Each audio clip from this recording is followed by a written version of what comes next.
நல்ல விஷயம் நீங்க உயிரோட இருக்கீங்க. கெட்ட விஷயம் இனிமே நீங்க சப்வேல போறதே நல்லது.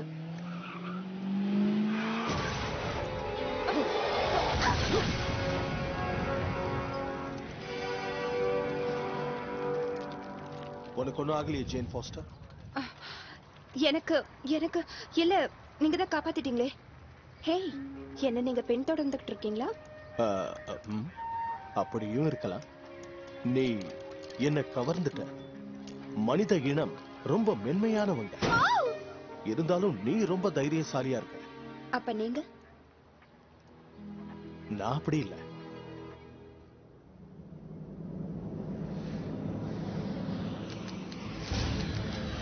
அயன்மேன், வால் செக்யூரிட்டியை சேர்ந்த நான் தான் ஜிம்மி வு. நீங்க இப்ப தரையிறங்கலாம்.